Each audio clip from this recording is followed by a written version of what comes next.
about everybody that's going to come. So I want to welcome people to the Village of Balcara Council meeting. My name is Jamie Ross. I'm the mayor, and I wish to acknowledge that this meeting is taking place on the unceded territory of the Coast Salish peoples. Tum Tumay-Waitin, or Balcara, is home to an ancestral village of the Tsleil-Waututh Nation. We're thankful to conduct our work within their territory. So I will call the meeting to order at 7:01 p.m. and I'll look for a motion to approve the agenda for the regular council meeting, May 24th, 2022. So moved. Councillor Clark moving and Councillor Snell seconding. It's on the floor. Any discussion from council? Yes, if I might, Yep, go ahead. If I might, Your Worship. Sure. There is one item which is an information item, which I would like to talk about for a few moments, and perhaps it may, as a result of that, get moved to an action item, but we can wait till we get to that point, if you can just bear that in mind. Thank you. Okay, so sure, that's giving notice. Normally we would receive them and then there'd be a motion to move it to an action item. Okay, fine. Okay. Fair enough. Yeah. Okay, thank you very much then. So any further discussion on that? Seeing none, I'll look to call the question. All those in favor? Aye. And I Aye. know that it carries in the affirmative. Thank you very much.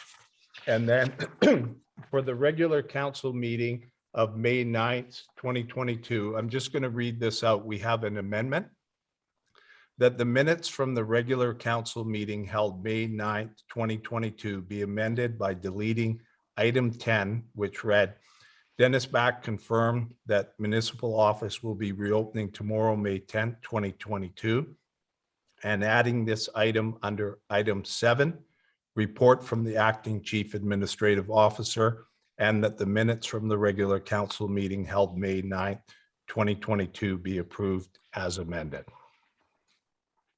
Looking for a mover and a seconder for that. I'll move. I'll second. Okay, Councillor Snell moving, Councillor Drake seconder. Any discussion on that amendment?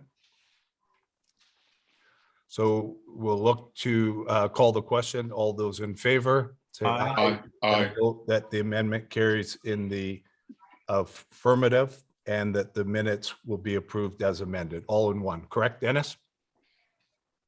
Yes. Go. Yes. Okay, so we are now, Paula, do we have our MP here yet? No, she hasn't, she's not in the waiting room, so Okay, I can let you know when she sure. arrives. Let's do this, and council, if she's able to show up later, we'll look to find a spot that makes sense. Is that fine with people? Yes. Okay, good. So we will now go to reports, and I'm going to ask Ken to outline the next report, which is the financial consultant report regarding the corporate policy number 219 asset management. Thank you, Your Worship. I'm just going to share my screen. Okay, thank you.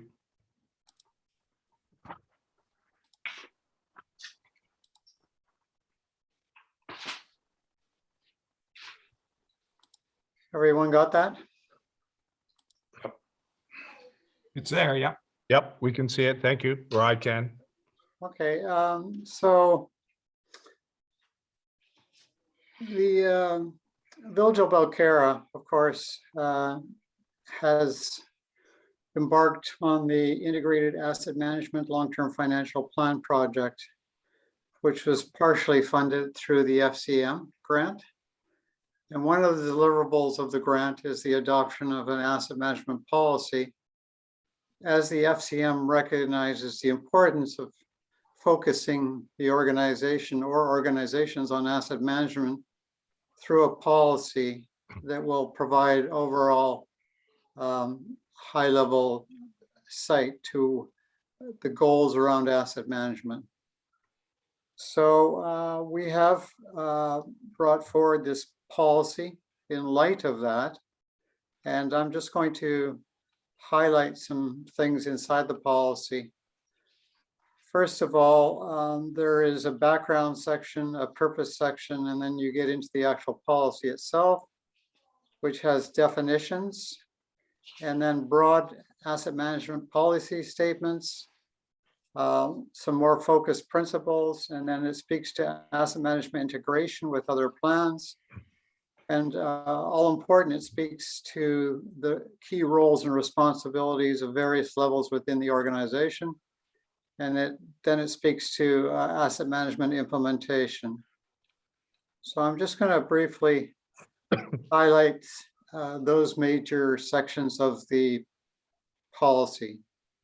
So in the background, it recognizes the importance of asset management in managing and sustaining the village's assets and infrastructure.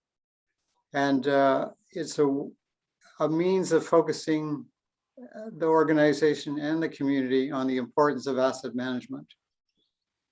In terms of purpose, the purpose is to instill asset management best practices within the organization and the community in order to achieve council's strategic goal, which is, of course, to create a sustainable organization by focusing in on maintaining, replacing, and having assets that will provide for the community's future.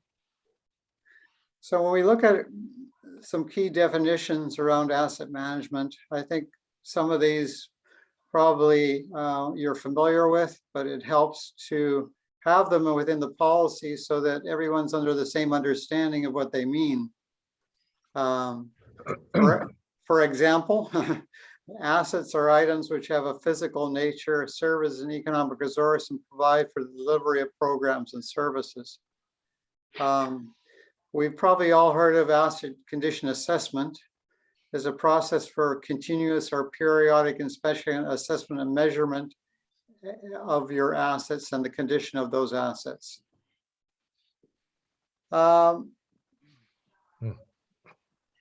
Important to know that there has to be an asset management leadership team that spearheads asset management within the organization to ensure that it's integrated into everyday practices, and this policy outlines asset management leadership team. I think it's important to distinguish between asset management plan, which is an overall tactical plan for managing an organization's infrastructure and assets, versus an ongoing asset management program, which is the ongoing process a local government used to identify asset needs such as maintenance, rehabilitation, replacement, and financing. I guess it's important to know that asset management is not a destination, it's a journey.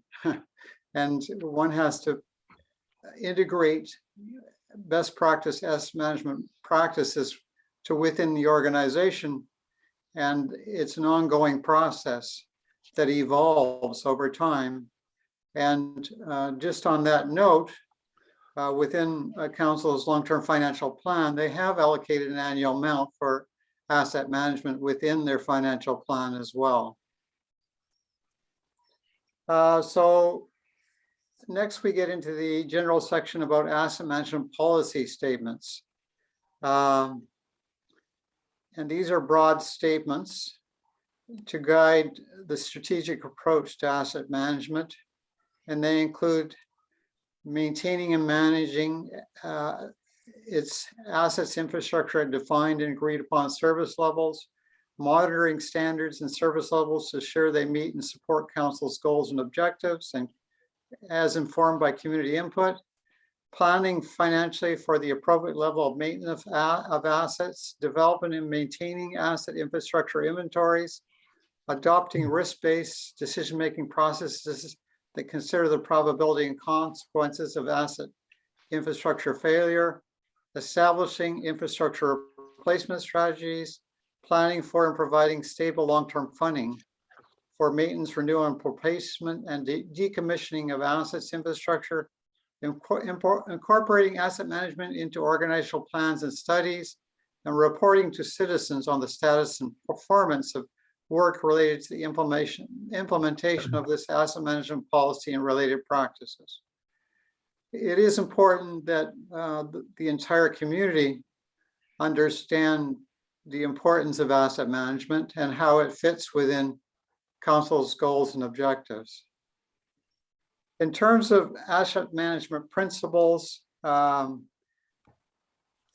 these are principled approaches to asset management, and they include making decisions in identifying all revenues and costs associated with assets and infrastructure, defining and articulating service, maintenance, and replacement levels, identifying critical asset infrastructure and risk associated with their failure, ensuring the lowest life cycle cost of assets infrastructure achieved, integrating corporate financial businesses, technical and budgetary planning, establishing organizational accountability and responsibility for asset inventory, condition, use, and performance, taking into account environmental, social, and sustainable goals as part of asset management, maintaining a long-term financial plan which demonstrates that the full costs of assets and which prioritizes annual capital investment plans, regularly reviewing asset management strategies, plans, and progress, and utilizing a total corporate approach to asset management.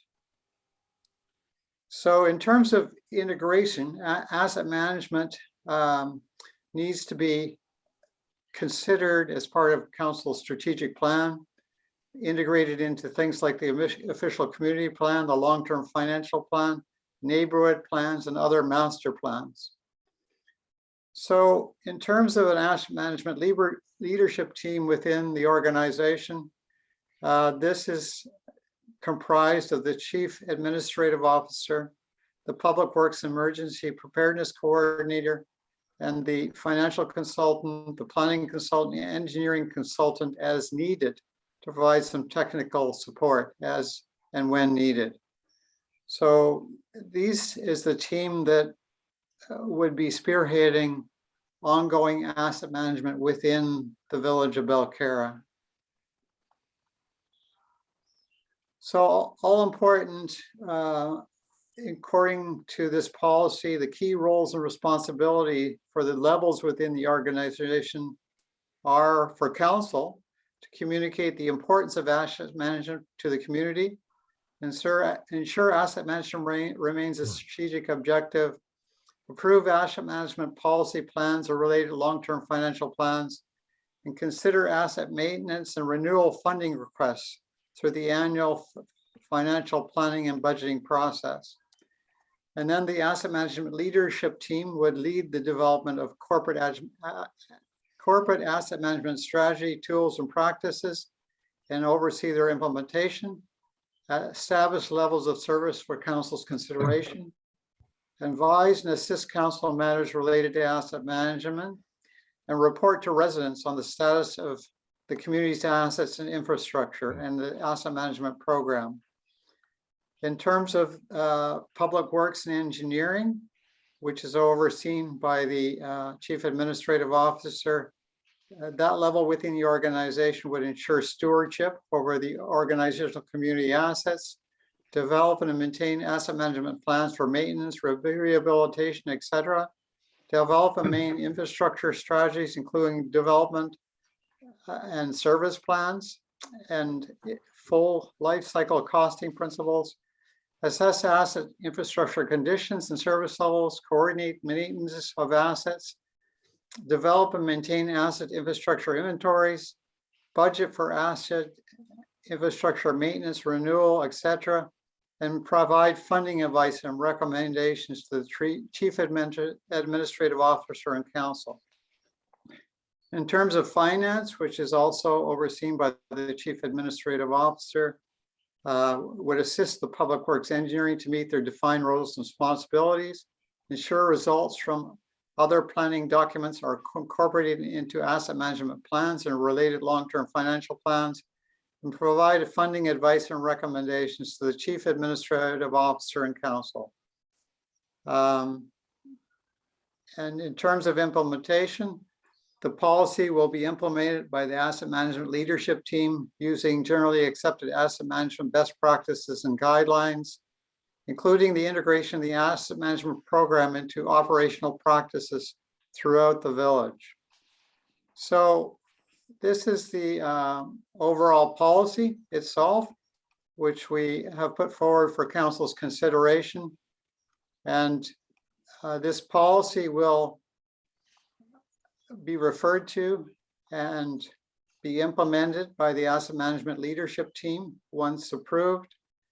And it will serve as the basis for how the village is progressing with asset management. So there is a recommendation for council's consideration inside of the report. Okay, thank you very much, Ken. Very thorough report and the foundation for the work that we're going to do going ahead. I'm going to look to, at this point, have it moved to go on the floor, and I'll look to, if I can, with the support of council, to Councillor Drake. He's the council lead on this. If you would like to move it, Bruce, that's open to you. Yeah, no, please to move it, your worship. Okay, and we'll look for a seconder from council. I'll second. Okay, so it's moved and seconded, so it's on the floor for discussion. We can lead off with council, and then once we've had a chance for council to make some comments, then we'll go out to the audience and we'll look to, as we've done before, open it up for the members of the public, but ask them to restrict one comment on this at the time. Okay. So thank you very much. Councillor Drake, did you want to lead off on this?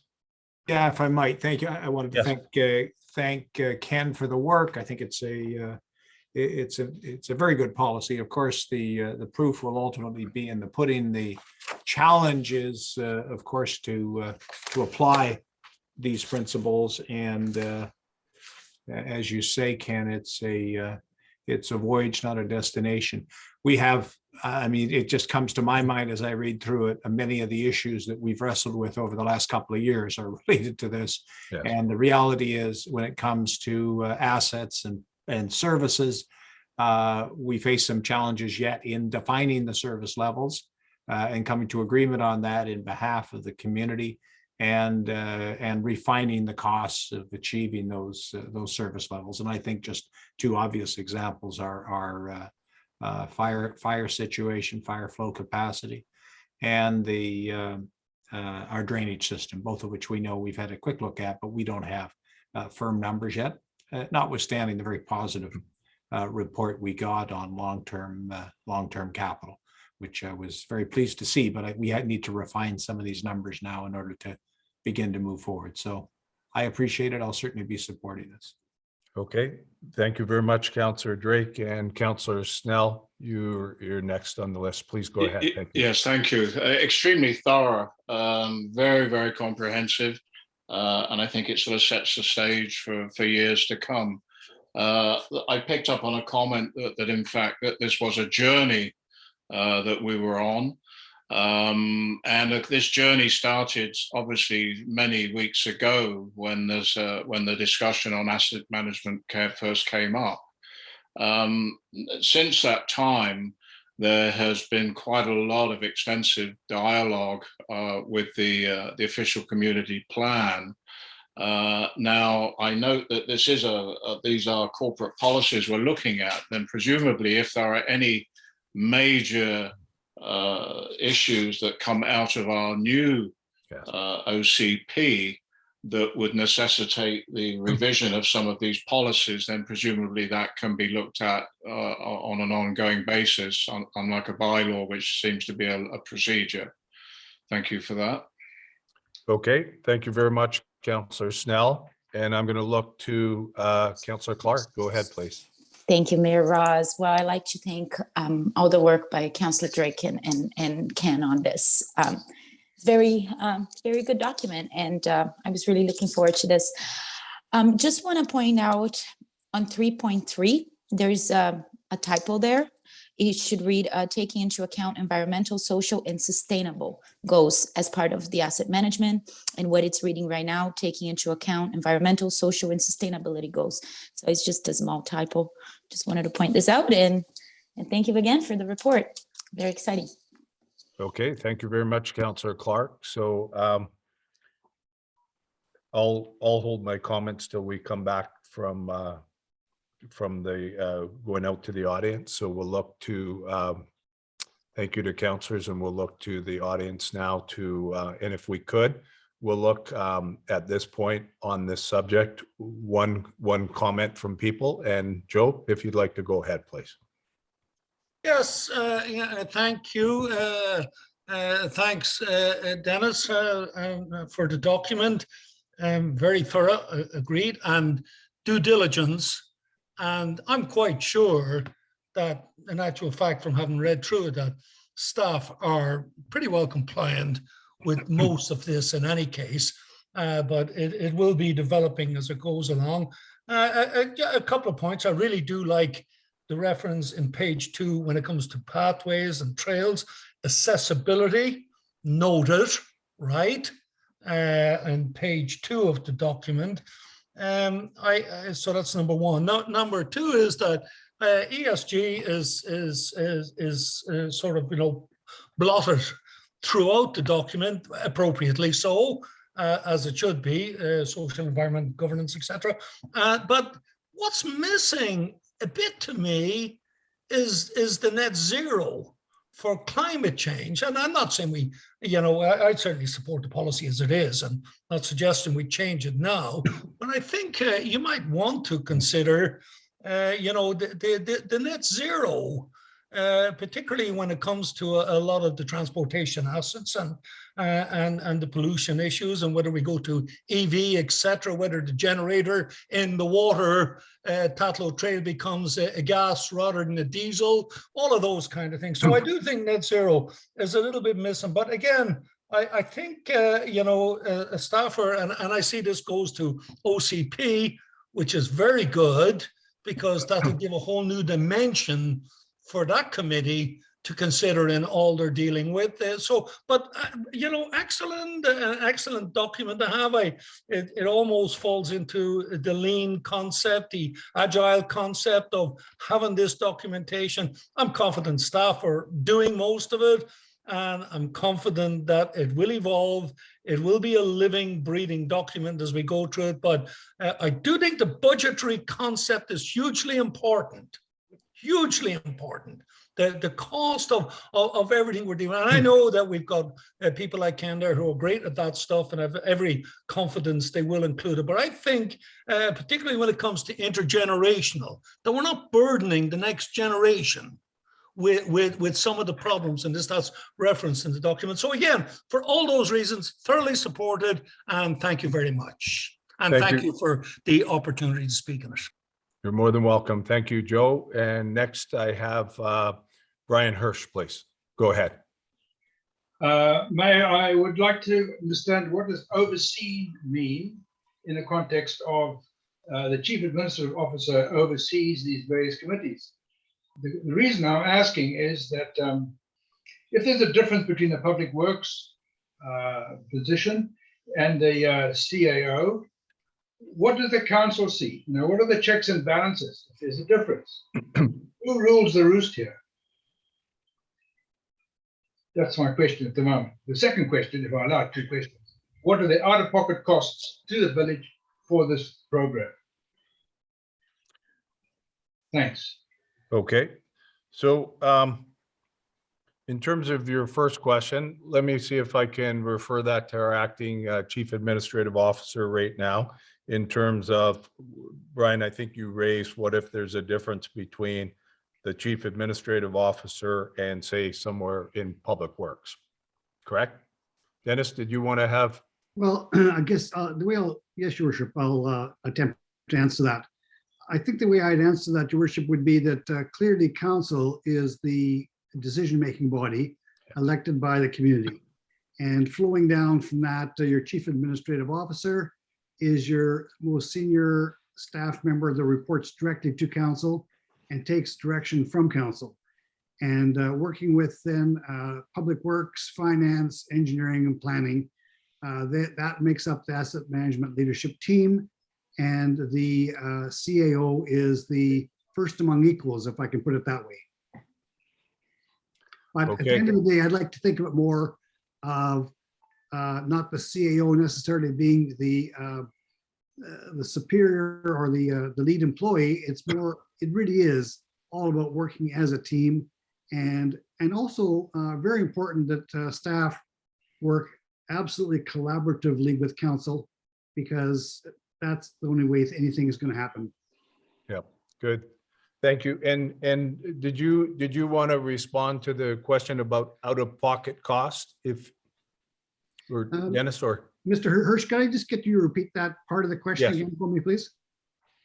Well, we need to act all collaboratively and act as a team and so on and so forth. But reality prevails, there will be differences. And, does the CAO have the authority to not submit things to council? Seems to me that the mayor doesn't seem to have anything to say here, and you rely on the responsibility of the CAO to put things forward to council. And maybe that CAO would say, no, I don't agree with the finance guy or the consultant. It ain't going forward. So it's where there's an independent checks and balances to it. Well, Mr. Hirsch, I guess what comes to mind when I think about that question is that it's the position. The chief administrative officer, if they, there would have to be a good reason why something didn't go up to council, but ultimately, if the chief administrative officer wasn't working in sync with the council of the day, I think they do so at their own risk.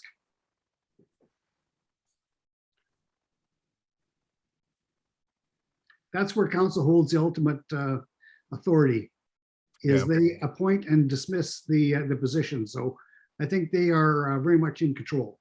Yeah. And I thank you, Dennis. I think it's important because we've just heard the role of the committee with the chief administrative officer working with people. And so I'm certainly, on behalf of council, willing to make some comment. There's no doubt that there's staff work that needs to be done. And I think Dennis has done a good job of outlining it. And in particular, there are also things that council needs to do. And one of the things is, you will notice when we had our presentation a little while back, there were some pieces that need to come through. And one of those is starting to look at costs and different things. Council has a responsibility, the mayor and council. Mayor doesn't hold extra votes in any members of council, but the mayor has, and the council has a responsibility to ensure that we are working closely with staff, but there's a division between staff roles and what council does. And one of the things that council does is connect with the chief administrative officer. And in addition, connects with the public. When we go through and start to, that costing happens, it's important it's done in public with the council in the end, as Dennis says, making the decisions. In the end, that's council's role. So anyways, I will look to Carolina, if we can just hold there for a sec. I just want to check with Sure. anybody else in the public that wants to make any comment. Not seeing any, we'll return to council. And Councillor Clark, you Thank can you. go ahead then. Thank you. Thank you, Mayor Ross. I guess one thing I would like to perhaps point out a comment. As we're doing this asset management, and I understand it's an ongoing work, but as we're completing this work, it can be on drainage or roads or whatever it is. Is there something specific that's in the books, and maybe I'm missing that, some sort of thing that would, like, does this come in a report to council so council knows what's being worked at? Like we have the drainage study. So when something gets done from that study, how does it work as far as staff and council? The staff will come your council with a report. Hey, as far as asset management goes, here's what we're working on this next 3 months or whatever. I think this would be very helpful if we had something like that in place. So, you know, not just for council, but also for the community as they work on any of those things to bring back to council. So we know, so we're aware, because many times, you know, there's those small works that, you know, and sometimes not so small, that gets done in the municipality, but we don't know because it's something that has been approved years ago or whatever. So if that makes sense. Thank Sure. you. Yep. No, thank you very much for your comments. Seeing anybody else on council with comments there? So I'd just like to make a couple of quick responses. Joe, you spoke about the climate change and it not necessarily being embedded in there.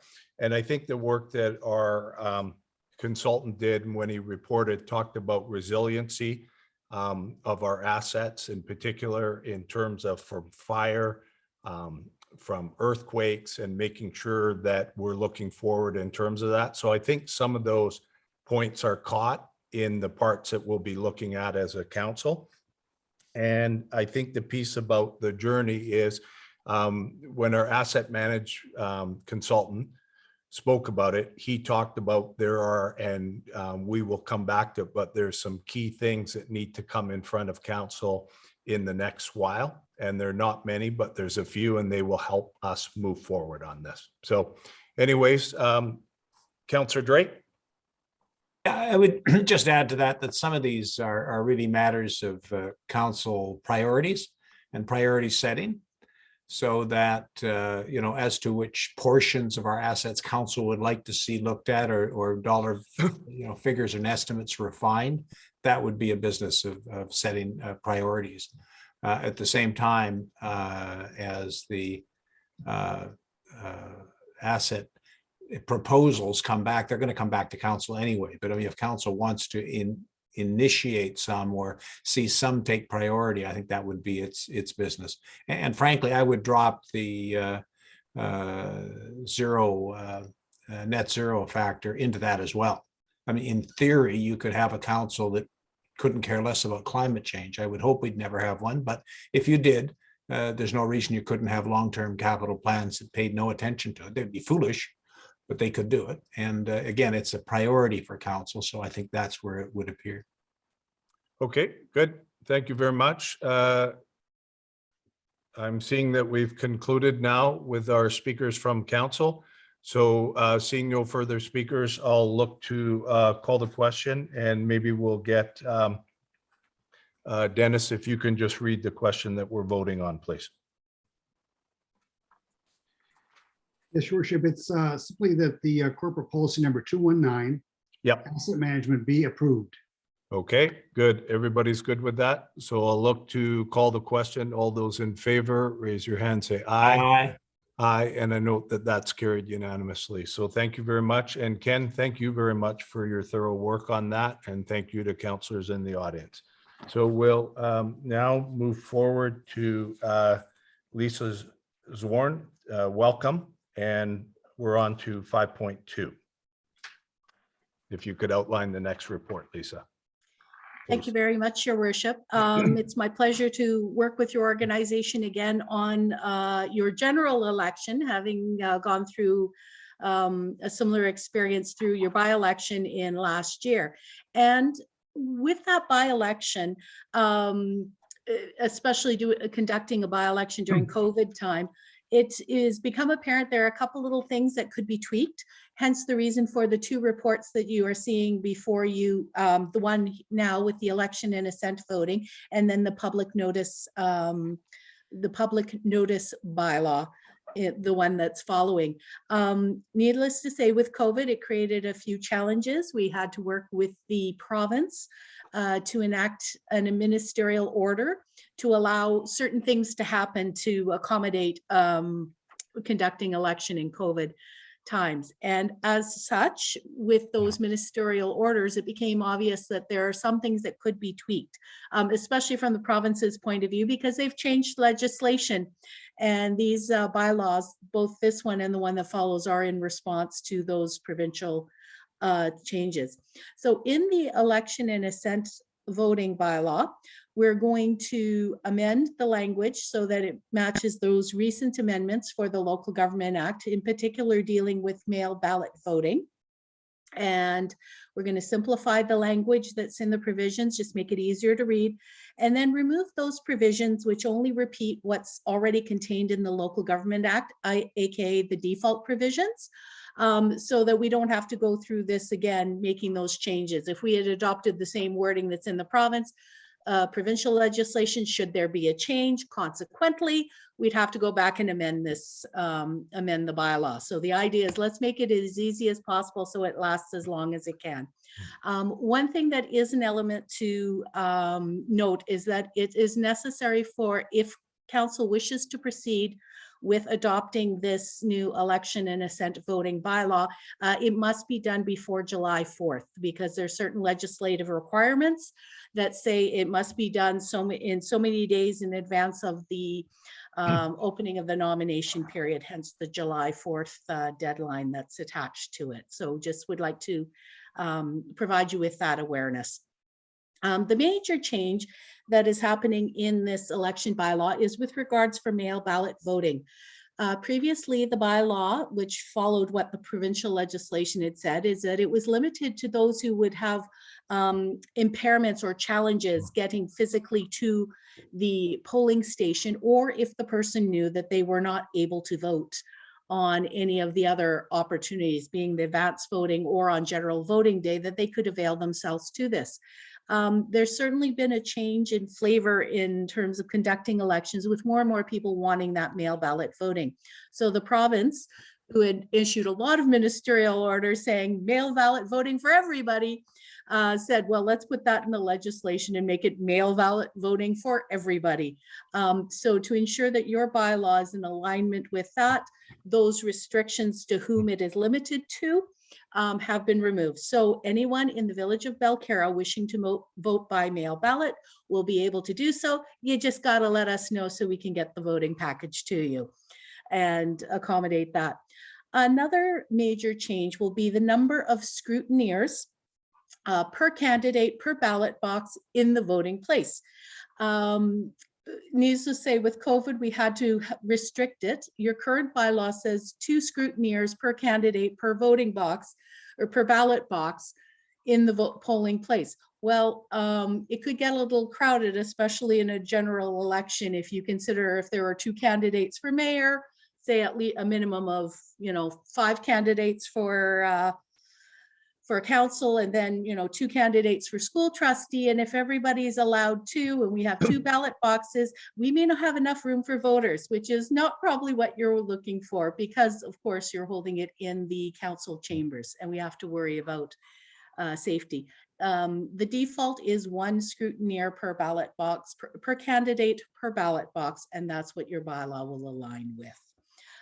There is a new provision in there just to allow for the chief election officer, if necessary, can hold a special voting opportunity in addition to the general voting day. And this can be a situation where maybe you want to, dare I say, have voting in the park on one day or something like that, something that you've got set up, that it's a circumstance you want a special voting opportunity. Usually it's for places such as nursing homes, hospitals, things like that, but it doesn't have that restriction. That just tends to be how it's usually done. This is just to provide additional flexibility within the voting administration. Other than that, we're retaining what you always have had, which is the use of the provincial voters list, posting of the nomination documents on the website. So of course the residents have the opportunity to view them for themselves, not holding the mandatory second advance voting opportunity. Because of the size of the village, you have that option, but you have to put it in the bylaw. So we're just keeping that. And then of course, resolution, if there should be a tie, that it's done by lot rather than by another election. So that's the bylaw in its essence, and I welcome any questions. Okay, so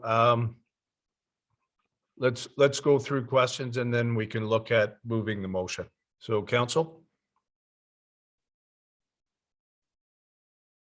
Any questions, comments? So I'll lead off then, Lisa. I want to thank you. I think this is very good work. I did have, and I like the idea of the mail ballots that everybody can. And I remember during the by-election, you had delivery into the parking lot for people too, I believe. Yep. Would that still be allowed? Yes, what that traditionally is called curbside voting, Yes. where we take it outside to the parking lot for somebody who can't physically attend. So if a situation is that, oops, they couldn't make it, their request for the mail ballot in time, they missed the cutoff, not a problem. Just come to the parking lot. Two of us will come out, help you get your vote happening, put it in the secrecy sleeve, carry it in, look after that. We'll take care of you. Our goal is always to facilitate Right. people's ability to vote. Right. Good. So, and the last one I had, and it's more just a comment, and I don't know how strongly I feel about it, but during the most recent by-election, there was a governmental initiative to reduce the amount of scrutineers. Yeah. Prior to that, we had what we have right now. And I can't remember a time where in our village that created a problem. I know when I read over your material, you indicated that we could have more, how did you put it? More scrutineers than people working in it. I guess my question is kind of general in nature, because I can't really imagine any time. I haven't spent much time in Balcara elections, inside. I've, been a candidate, so I've always come in to vote and left. But I do know in other ones, it is absolutely not unusual for there to be more scrutineers than there are staff. So I'm just wondering, and I know your sense would only be, I believe, that for us, for that one election, was there a problem there that you saw needing to be solved? Or was it just your thinking that as we're going through this, it would be good to maybe try and do that? I would say, is it a problem? And as you've rightly pointed out, I just have that particular experience. At that time, it was only a race for one position, Right. even though there had been, because of course, one position had been acclaimed. So it Yes. hadn't been an issue. It's just the practicality of looking at the size of your council chambers, which is where the election is being conducted, is also allowing people to have the privacy to vote without having a scrutineer basically standing over their shoulders, because they would be put in a very defined area, not moving around much. You want to be able to allow a better flow for the citizens going in and out. If it stays the same, that's fine. I'm just saying that was one of the things we did have to deal with in the ministerial order, especially because we had to deal with how many people could we have in the polling place at any one time. But that was based on those COVID rules and how Right. much space you needed to have at that time. Your choice, your worship. Okay. So anyways, thank you very much. Appreciate your answers, and I appreciated what I saw as novel things that you did. They were very helpful for our community. So Councillor Drake, if you could go ahead, please. Yeah, thank you. And thank you, Lisa, for the report. Similar question, just so I understand the process. It has to do again with the number of scrutineers. That's one of the few areas I had any questions. So you just tell me if I'm wrong here. You're saying, so you might quite reasonably expect 2 mayoral candidates, 5 candidates for council. These are fairly modest expectations, 2 for school district. So let's say we've got 9, and you're saying you get 2 scrutineers for each ballot box, and we have a pair. So I calculate that as potential for 36 scrutineers to be in the room. Is that the calculation you're using? That's the calculation I would be looking at. Yeah. Historically, we've seen very few, but I'm conscious of the fact that, you don't, unless you're just a traditionalist, you don't appoint scrutineers unless you have concerns that due process may not be followed. And of course, you have the right to do it. This would mean that there would be 1 scrutineer for each candidate for each ballot box. Is that true? Correct. And that is what is, that is what's set out by law. Okay, So provincial legislations is you get one per candidate per ballot box. Yeah. Your bylaw just says you get two per ballot, two per candidate per ballot box. okay, now that answers my question. So that means under this scenario, you'd never have more than 18 scrutineers in the room, assuming you didn't get more people enthusiastic to run for these positions. Okay, that's fine, thank you. Yeah, and just to pick up on a comment that you had made with regards for looking at due process, the thing is, the role of the scrutineer tends to have two purposes. One, as you've rightly pointed out, making sure everything's ticky-boo and then raising any issues on behalf of the candidate. Another thing that role that scrutineers, while it's not set out in the legislation, it's the reality of what that position does, is also seeing who's coming in so that they can go outside, call their campaign offices and say, hey, all these people haven't shown up that said they were going to show up, with that sort of thing. So that's kind of the second aspect that occurs with that. We would still be assisting may not be quite the right term, but what we had done was kept a tally sheet, which here were the voter numbers for those who had come in at the time they had come in, which was helpful if we needed to do contact tracing. But that's still information that we would keep in this election. So, you know, if a candidate has scrutineer that just popped in for, hey, just want to have a quick look, see who's come in, here you go, have a quick look. We have that information there. This way they don't have to touch the ballot, the election books, which they can't, but they will be able to access that information. So we can facilitate with the candidates as well with that. So that's one of those things that we can do. So if they don't have two scrutineers keeping track of everybody going in and out of the polling station at that time, we do have information we can assist them with, so that having only one scrutineer in the polling place, it won't be a challenge that they need to worry about. Okay, thank you. Good. Thank you very much, Councillor Drake. Any other members of council right now would have a question or comment? Seeing none, I'm going to open it up to the public, and Joe Elworthy. Go ahead, please. Yeah, thank you very much. It makes a lot of sense to me. All conforming to the Local Government Act, which means that we can clean up our bylaws and make it easy to reference or easier to reference. And so long as our website has got a reference to the Act. So for those who want to dig deeper in, they can deal with that. The issues are clearly of significance, or mail-in ballots, which it's amazing what COVID has done to us and how quickly we've adapted to all of the different scenarios. And that makes a lot of sense. Number of scrutineers or validators, as I think they prefer to call them in certain areas, is obviously, you know, whatever it means. I don't imagine it's much of a problem, but who knows what it could be. So, yeah, so thank you very much. I think it's all a step in the right direction. My only, I guess my suggestion would be that we do make sure that we are referencing, whereas the bylaws are going to be somewhat understated in anything that's superseded by the Local Government Act, that people should be referenced to basically access the Local Government Act for further clarifications. Thank you. Thank you very much, Joe. And I'm looking to see if anybody else in the audience, and not seeing anyone, I'll return back to council and we will probably appropriate at this time. Lisa, thank you for your report. And if a councillor would like to move it and then we get one to second it, that would be appropriate. I'll move. Councillor Drake moving, and Councillor Snell, I believe, seconding. So it's on the on the floor for discussion. Any comments with anyone?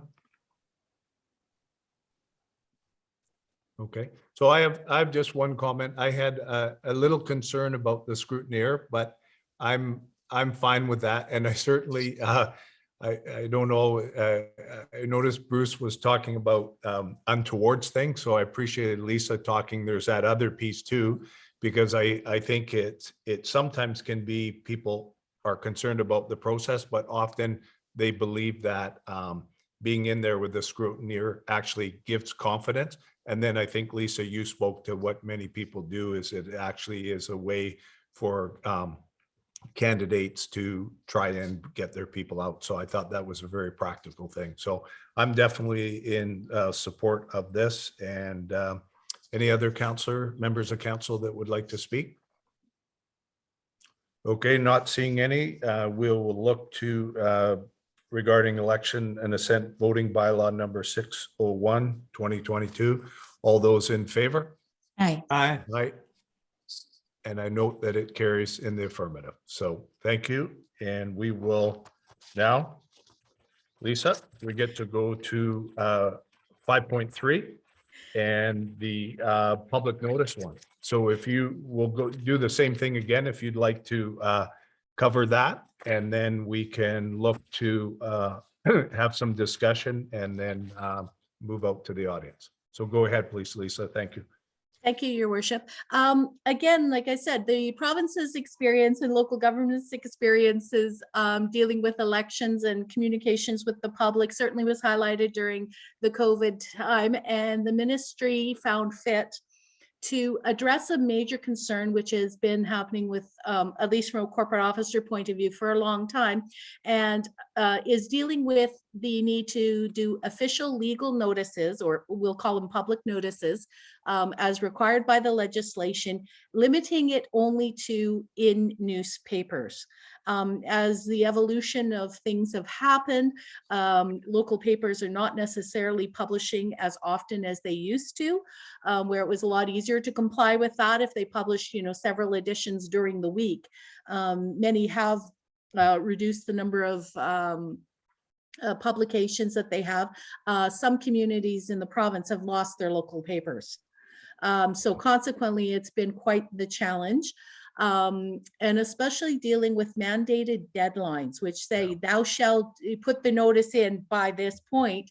And it's a bit of a problem if the publication date happens to be after that particular point.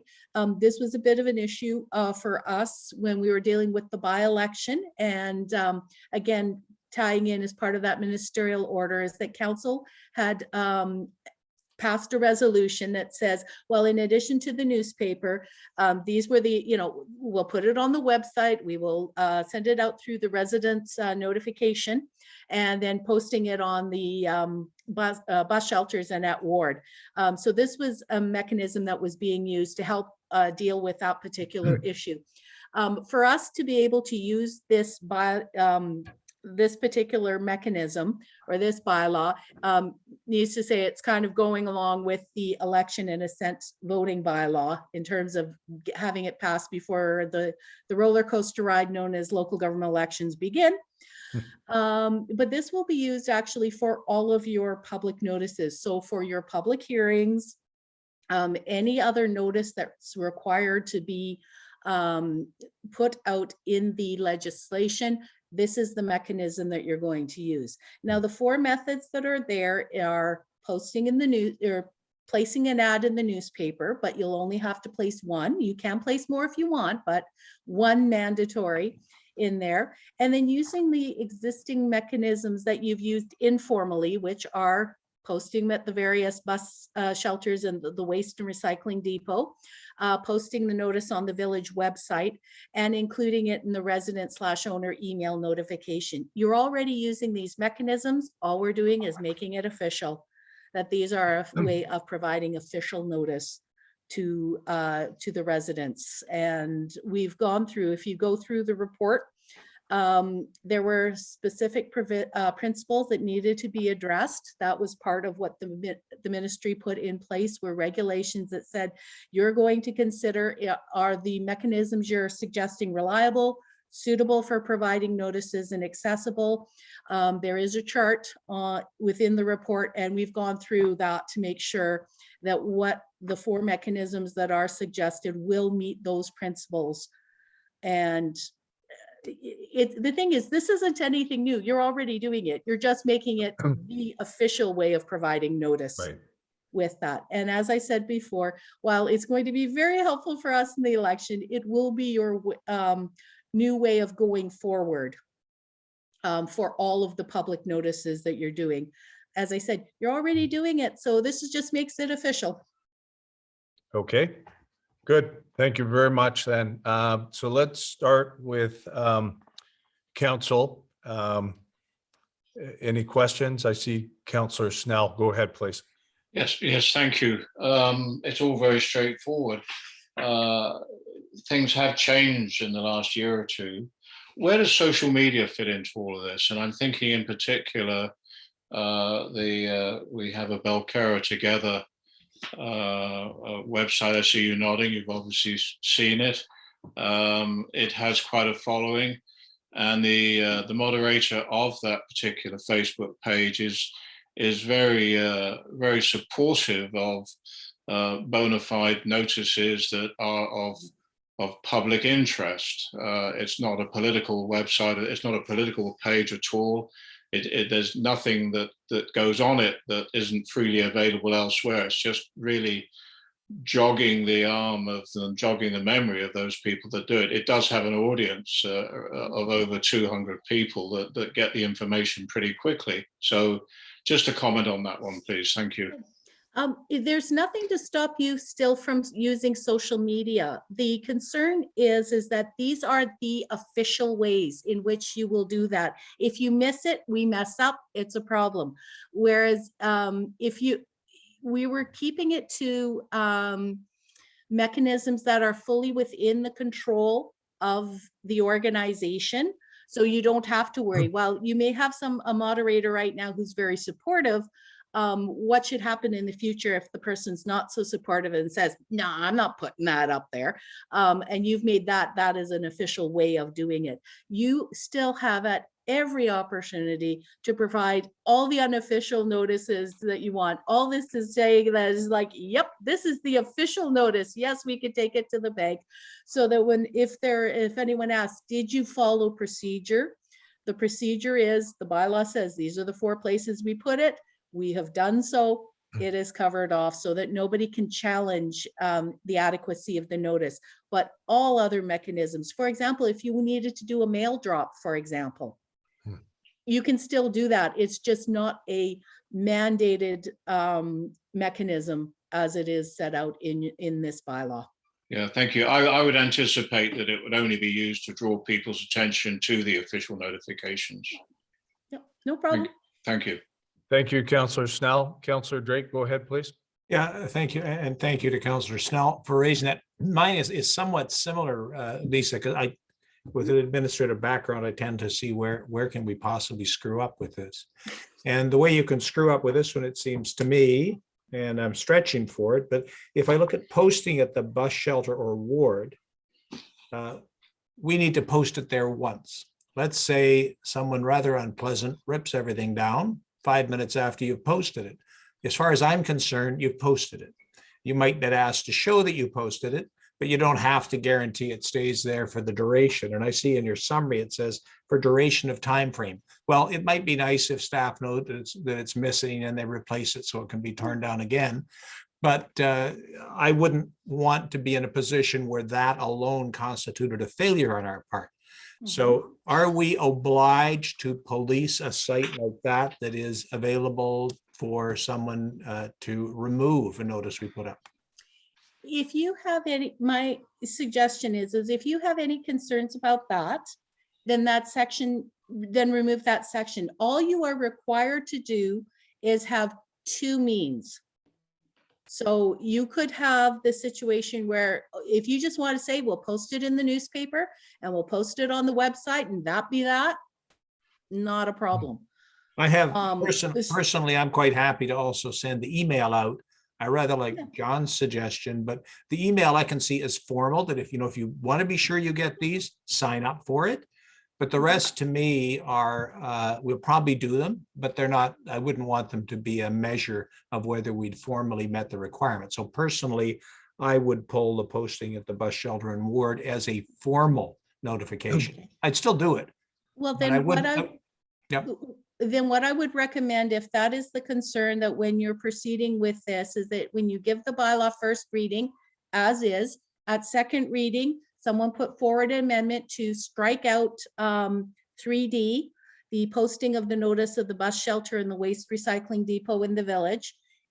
Should that motion pass, then you would just have the 3, and then you could vote on second reading as amended, third reading, and there you go with that. If that is there, you can still, of course, keep it as an unofficial means, not a problem at all, but that's how I would recommend doing that. Should you decide to proceed with that, rather than trying to pull it out now, just first reading as is, second reading amended by striking it out. And then That would be proceed. my preference. And Yeah, certainly but- I'd support still distributing it, but just not have that as an official one. Yeah, and Okay. that's not a problem at all. The idea is that, well, these were what had been recommended in the discussion, and this was based on what I remember of the discussion back in December 2020. With that is that was one of those that had been added on at the end. So that's why that had been included there as one of your mechanisms. But as long as you have 2 that aren't the same, you're good to go. Yeah. Good. Thank you, both of you. Any other members of council that want to comment on this? If not, let's go out to the audience and then we can return and we can look for someone to move it. Anybody in the audience? Not seeing anyone. I'll call once, twice, 3 times, and we'll go back to council for, at this point, we'll, Councillor Drake, would you like to move what's in front of us for first reading, as I understand? Yes, I'll move it. Okay, someone like to second that? Yeah, I'll second. Okay, so it's on the floor appropriately for that. And any comments from council? Okay, not seeing any, so I'll look to call the question. All those in favor, Aye. raise your hands. Say Aye. Aye. And I know, and it's carried unanimously. Okay, thank you very much, Lisa. Okay. All right, thank you. So when you do second reading, just remember, if that is so what you desire is removing D, just make sure that you have that amendment before you vote on the Okay. final. Okay, good. Okay. And we need to do it prior to July 4th. Thank you very much for that. And thank you for your work, and looking forward to seeing you again. Certainly, I'm looking forward to working with you, with your organization as well on this election. And of course, if there are any questions, elections@balcara.ca. That's the email address to send your questions to. You will start seeing you will see notices in that coming up as we get the material ready for the election, of course, which is October 15th from 8 a.m. to 8 p.m. Okay. That would almost be an advertisement. Well done, Lisa. Thank you for coming, and thank you for your thorough work. Okay. Thank you. Bye-bye. Yep, thank you very much. Yep. And we are now at item 5.4. And I would ask Stuart, if you could, to outline the next report, please. Thank you, Mayor Ross. Thank you, Recommendation that the 2021 annual water quality report be received for information before it gets forwarded over to Fraser Health for further scrutiny. Just a reminder, these are 2021 samples and activities which may seem outdated to the current conditions. And incidentally, this report does look almost exactly the same as last year's report, because now that we've pared the report down to a manageable size, we're keeping the template just to add in the different the changes in conditions from year to year. So this may become a document that looks kind of repetitive. But as far as that goes, some of the most valuable information that's contained within the report is actually in the appendix. And Paula, if you could put up the appendix, because on page 10, Appendix C shows the frequency of sample testing. Thank you. And as you can see within that, it shows all the different bacterias that we test for, as well as the free chlorine residual. which is a minimum requirement of once a month. But between Fraser Health and the actual the regulations, we've over time they've added more than one sample per month to adapt to our conditions. And as you see, for bacteria and chlorine residual, from April to September, we actually do it twice a month. And then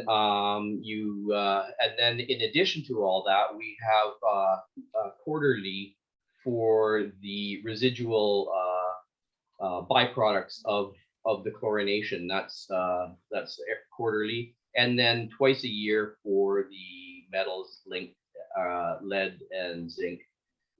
And then on the second page, the next Appendix D, it actually shows, thank you. It actually shows the locations that we were testing at. And this chart here is actually all for the bacterias and the residual chlorine. And so everything is good as per normal, except you will notice that there were at least 4 locations that did get tested and came out below the standard for free chlorine residual, which is on the very right-hand column. You can see down at the bottom, there's one that says 0.18, and there's another one that probably on the next page down of 0.19 and 0.16. These are all on Main Avenue and Bostock, which are are more sensitive areas. And that really is a result of us manipulating, or not manipulating, but testing the parameters of flushing water through our testing ports. In other words, so we turned our testing ports down, the water coming out from those testing ports. The very next week we get poorer residuals, so we have to turn them right up. And it just, I'm pointing this out because it actually just shows you how sensitive the whole system is and how it reacts just from a little, a couple changes in what we're doing can result in bad chlorine readings. So obviously, as soon as we get those, we flush the system and resample, and then everything gets corrected.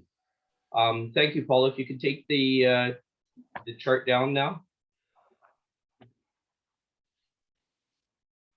So in addition to the actual submission, it also shows our work program, which highlights our hydrant flushing program, which we do 50% a year, and 50%, the other 50% gets a tear down from a professional service. There were 2 contracts awarded to WSP for upgrading the SCADA system and also to do the water model study. In addition, and in an effort to create a business case to raise the water level of the Tatlow Reservoir, we actually have another sampling program going on, which is actually every 2 weeks, and it's just for the chlorine residual at every single port, which is going to build our business case if it's favorable to raise the water level. Another point that we did in 2020, remember that this is all kind of behind in times in terms of the actual report that goes to Fraser Health. It highlights the new maintenance procedure program for inspecting all residential meter boxes biannually, which allows us to assess the condition of the box and appliances within, as well as take water consumption readings on a biannual basis, just to track any unusual water flows from a residential house. But those are just being stored in data collection at this time. Back to the chair, please. Okay, thank you very much, Stuart. Appreciate that report. And we'll open it up to council right now, and then we'll go to the audience and we'll come back and we'll have someone move the recommendation after. Okay. Any questions, comments from council? Councilor Gray, go ahead, please. Thank you. Yes, thank you. And there was, of course, there's no chance a report like this was going to pass me without a question or two. Thank you very much. First, let me say, Stuart, congratulations to you and to the staff for the result. We're obviously very well served in terms of potable water. I do appreciate the diligence of the work involved and some very interesting numbers out of here that not all of which are part of your report. I just derived them from the report, and I would be interested in any comments you have. First, our consumption of water seems to have dropped quite considerably. And I know not that long ago, we were worried about a regular annual growth that was quite considerable. My calculation says we went down about 26% year over year. Any comment on that? Well, and thank you for noticing, and that's not part of this report, but you are correct. The total consumption from last year to this year has dropped significantly. We did go on a program of assessing, as I was talking about the assessing with water meter boxes. We did identify some areas that had, I would say, some excessive flow, which we addressed. In addition to that, last year, we were doing a lot of surveying, looking for possible leaks. And within our catch basin maintenance program, we did identify one area that did have a leaky valve, which the blow off actually goes into the catch basin. That's how we catch a lot of this stuff, because in the summertime, when everything is dry and you have water running into a catch basin, you know, there's a reason for that, and we have to track that down, and that's what we did in this particular case, and we've resolved that issue. So, thank you. So, to finalize your kind of question, I think a lot of it is just awareness to the public. wow, that's. I mean, I appreciate seeing the numbers go down, because it was quite a concern when we were looking at the sort of growth we were seeing. There was some anxiety as to whether we had leakage and it was getting continuously worse. This is quite striking.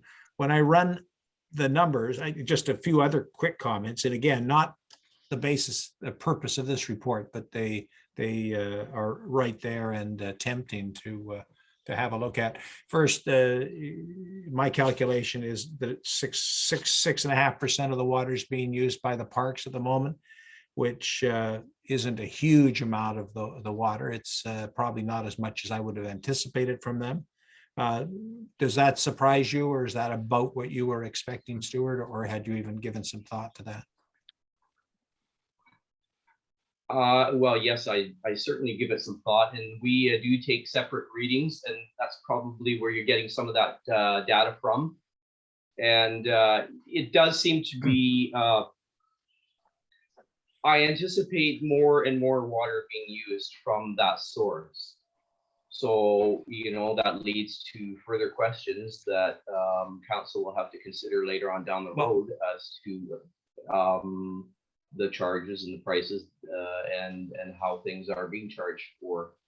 I appreciate the fact that you began to meter it right away, so we do know what that load is on the system. And as you report here, we're still in the ballpark of 70% connected, so we should see a 50% jump in our own consumption ultimately as other homes come on, though that'll take a long time, because we're already a decade out and we still have about a third of the homes Bruce, not connected.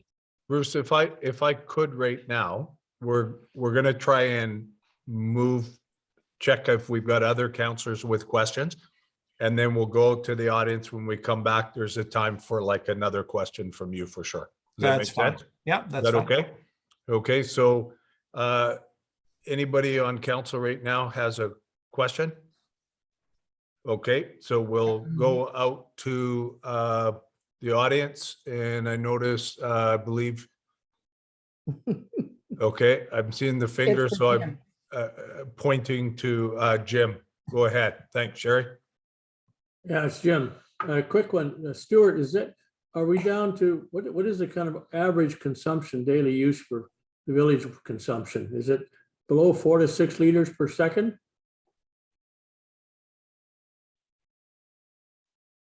I don't have that data with me, but I can get it back to you for some sort of calculation of average daily consumption. Okay, But fine. yes, and I don't want to guess at that right now. Okay, the other quick question is, now that we've added a level to the tank now, the minimum level of start to fill the tank went up 2% or something. What is the final setting and level? The percentage of the tank. What are we at now? At the minute for the minimum before the water starts to flow in.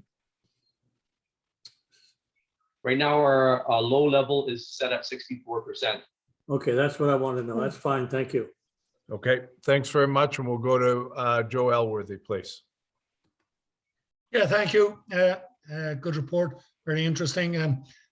So most of the questions I had were dealt with by Councillor Drake. Thank you. Primarily the consumption from the parks at increasing from 87,000 to 176,000 was concerning. That's a double there, and of course, I have a hard time swallowing that consumer advice has brought our consumption down to where it is. We've had a much warmer summer and issues like that. So I would have my doubts. The calibration of the meters, I suspect, would have had something to do with it. So my question is probably on the security issue. I think it's on page 6 in your report. And of course, you referenced the security of everything from Midden Road to the Tatlow Trail, etc., to the Tatlow Tank. And I just, I would ask the question, is council, and are you, and indeed the people who are doing the survey, are they satisfied with the security on the Tatlow Tank? You referenced in the report, oh, well, we've taken the ladders down, we put a lock up the top. Thank God for that. A couple of the party kids got out of the way, right? That's what was going on up there. And it's a very exposed area. Literally anybody, I see they have bigger security at Midden Road where you've got fencing, etc. Here. There's no fencing here. Anybody can drive up the Tatlow Trail, right up to that tank, right to all the systems. Sure, there's a CCTV I think you have there, but I would question your security, and given the importance of security of a water system, I would just like to suggest that you have a closer look and see, because when this whole thing began many years ago, I pointed out to your predecessors down there my concerns about the security. There was a gate at one point, you should note, that has been since removed, right, where nobody could drive up there. Now anybody can drive up the Tatlow Trail, right up to that tank. And I would suggest that that's a security concern that you need to look at. Thank you. So from Joe to Stuart, do you want to respond to that, please? Yes, please. And thank you very much, Joe, for bringing that up, because it is a matter that myself and staff have discussed. And it is actually an issue that I was planning to be bringing up, because in actual fact, he's exactly right. It is, I would say, well, first of all, we have an alarm system, all the doors and everything else like that are alarmed. Having said that, the reservoirs themselves, never mind the actual station, but the reservoirs are usually fenced and gated, and there is no people that are allowed to go anywhere close, because I do see it as potential, well, let's just say it's a concern for me enough that I was actually planning on bringing it up to council as well. And just to kind of further that, on our maintenance plan with the Tatlow Reservoir itself, so on, I think it's on the report down the road, we were reporting, I think it's on the monthly report that's happening next, we were going to be talking about, or I was just going to be bringing up that we removed some trees around the Tatlow Water Reservoir. And then our next step is to actually get an excavator in there and carve a path around the reservoir which will allow staff to properly maintain the outside. And at that time, I was factoring in to create a report and present to council that we fence in that the reservoir site. If I can, Mayor, can I respond, Mayor Ross, please? Yeah, quick response. Quick Thanks, response. Joe. Yeah, thank you very much, Stuart. I appreciate it. And I do see the trees are all down and that work is in progress. And that is very much appreciated. It's been a concern of mine. So thank you very much. And thank you for the extra time, Mayor Ross. Yep, you're welcome. So, Stuart, Joe, thanks for your question. Stuart, in terms of some of the things, maybe you can go away and appreciate the thoroughness of this report, but maybe there's some things you've alluded, you've already got some things kind of on the move. So maybe what you can do is you can work with Dennis and you can look to bring something back that kind of takes what you're potentially planning and that are things that can be done in an expeditious way. Okay. So let's go back to, I think we've, it looks like we've finished with the audience, and let's go back to council and let's get the motion moved and on the table. Please, Councillor Drake. Yeah, I'll move the motion, Your Worship. Okay, thank you very much. And a seconder, please. No, second. Okay, good. Okay, comments from council? Councillor Drake, did you have something that you wanted to touch on? Yes, I did. Thank you. Yeah, first a comment through the chair to the question that Jim Chisholm raised. A back of the envelope calculation suggests that we were running about 3.3 liters. 3.3 liters per second, 24 hours a day, 365 days a year. Now, in reality, since that runs us all the way through the night, it's likely double that, right? It's probably more typical. So it sounds like it might be in the ballpark of 6. I appreciate Stuart will get us much more precise information than that. But that just a quick guide. The other comment I wanted to make is that some time ago when we were concerned about the volume of water being consumed, I can recall Councillor Snell doing some quick calculations and indicating we were fairly close to the norm in terms of the consumption. And when I do those calculations with these numbers, I get the same. If I ignore the fact that we're providing water to Metro Vancouver at the park and keep that water in there, and I assume that our families are the same size as US families, I calculate we're using about just over 300 US gallons a day per family. And in the US, the average is 328. So there's nothing unusual about the pattern of domestic consumption per those very basic calculations. That's all I had, other than, again, Stuart, I want to thank you and the staff for doing such a great job on our water. Okay, thank you very much, Councillor Drake. Councillor Snell, go ahead, Yes, please. yes, thank you.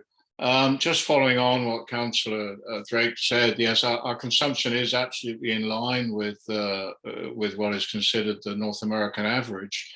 An interesting statistic that has come out of COVID, that you mentioned that our water consumption is down over a year ago. Over a year ago, people were working from home. They were washing their hands every few minutes. They were cooking at home. They were doing all their washroom duties at home, and people's domestic water consumption rose. And in fact, the statistics out of other jurisdictions, in fact, in California, water consumption rose 25% during the wildest COVID restrictions. And both in Germany and in Great Britain, it was in excess of 15% was the additional water consumption. Now, I guess as the world returns to normal, then so the domestic water consumption will drop. So a little bit of trivia. Thank you. Thank you, Councillor Snell. Appreciate that. Any other comments from council? So I'll just close. Stuart, thank you very much for your work on this. Very thorough, lots of good things, and I appreciated on a couple things that you've held off to come and bring us back those things. So appreciate that. Thank you. So at this point, seeing no other speakers, I'll look to call the question. All those in favor of the 2021 Water Quality Annual Report be received for information and forward to the Fraser Health Authority for review and comment. All those in favor? Aye. And I note that it's carried in the affirmative and it's Yes. unanimous. Thank you. Okay, and we are now, Stuart, thank you. Item 5.5, if you could outline for us. Thank you, Mayor Ross. You're welcome. Recommendation that the monthly water report be received for information. Some of the notable highlights are, and as you see, we've kind of structured this report a little bit better. We've itemized some of the more active lines, and hopefully this will lead eventually down the road that we'll be able to move past or beyond that structured set of issues that we have, because in actual fact, I could, be bringing up a lot of new stuff every month or every quarterly or whatever council wishes. But anyways, to address the issues at hand right now, and there's quite a few questions that are related to the operation manual. So taking all of the questions into one, I just want to reassure council that the operational manual is in our computer system and is accessible to all staff, or water operator staff, including the operating procedures for the Tatlow Reservoir and the SCADA system for emergency fire procedures are in that file location, and also inserted into the Tatlow Reservoir operating procedures. Now, Matt from ISL, I just talked to him today, and he's going to finalize the final copy. Like I said, the copy that's in our computer is like a beta version that we actually hold on as if it's a real thing, because it's, for all intents and purposes, it is actually finished. Matt was just holding off to add just a couple more line items, but in reality, it's a living document, and we're constantly adding to it anyway. So there's no sense in an engineering company adding to procedures, because they're just waiting for staff to give them to them, and then they document it. This doesn't make sense. So we're going to complete that. We're going to enter it into the water operators files, and then we will modify it time to time as it's a living document. Let me see here. Strathcona water meter. This is down the list already. Strathcona water meter and all the valve assemblies have been reconditioned. So in addition to the meter itself, we've conditioned the check valve and the flow control valve. The reservoir inspection for Tatlow has been completed, and we're waiting results. We use the company that has been used on a regular basis for this inspection. It's not quite to the standard that I'm hoping for. As I said, we're doing work on the Tatlow Reservoir that will allow us to get more accurate test result of the condition of the reservoir itself. The company that I've been in contact with is an international company that's in the United States, and they will not meter the reservoir until the tank has been properly pressure washed. And then, of course, you have to have scaffolding and everything else for them to actually do the proper tests on metal fatigue for all the seams and everything else like that. So that's the reason for the work we're doing up at the Tatlow station right now. We're removing the trees. We're getting some prices on some excavator work to flatten out a 7.5 foot path around there so that we can have a person lift or at least some sort of scaffolding up there. The way the prices are going for the actual excavating, it looks like I'll have to come to council for approval for that. So I won't be getting the work done. Or to rephrase that, I'll be sending it to council for approval prior to any work being conducted there, other than the tree removals. So I'm yet to get, I've got 2 prices. And I'm looking for a 3rd price right now. And I guess back to council for any questions. Okay, thank you, Stuart. Council, do you want to go ahead? Anybody with questions or comments? Councillor Clark, go ahead, please.